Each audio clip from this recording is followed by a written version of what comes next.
Australia star pacer Mitchell Starc అయితే భారత జట్టు గురించి కొన్ని సంచలనమైనటువంటి వ్యాఖ్యలు చేశాడు. భారత జట్టుని చూస్తే మిగతా జట్లందరికీ కూడా భయం పట్టుకుంటుంది. అసలు భయంతోటే సగం ఓడిపోతున్నామేమో అనిపిస్తుంది.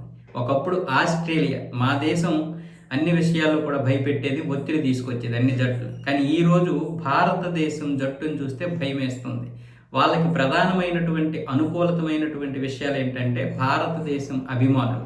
భారత అభిమానులు వాళ్ళకి మంచి సపోర్ట్ చేస్తున్నారు. అలాగే ఇక్కడ క్రికెట్కు ఉన్నటువంటి ప్రాధాన్యత కూడా వాళ్ళకి మంచి సపోర్ట్ ఉంది. దానివల్ల ఇప్పుడు టీమిండియా విజృంభిస్తుంది. మిగతా అన్ని దేశాలను కూడా భయపెడుతుంది. వాళ్ళని చూస్తేనే భయం వేస్తుంది. ఎప్పుడు ఎవరు రాణిస్తారో తెలియదు, ఎవరు ఏ విధంగా విజృంభిస్తారో తెలియదు. ఒక్కొక్కసారి ఒక్కొక్క బ్యాట్స్మెన్ చూస్తే ఇంకా చెప్పాలంటే వణుకు పుట్టేస్తుంది అన్న విధంగా ఆయన అయితే మాట్లాడాడు. అయితే వాళ్ళన్నది కరెక్టే. అలాగే మనకి ఈ వన్డేలు, ఈ టెస్టుల విషయంలో కూడా ఇంకా మంచి పట్టు రావాలి. ఈ వన్డే టెస్టులు కూడా బాగా ఆడగలిగితే అప్పుడు భారతదేశాన్ని ఎవరూ కూడా కొట్టలేరు.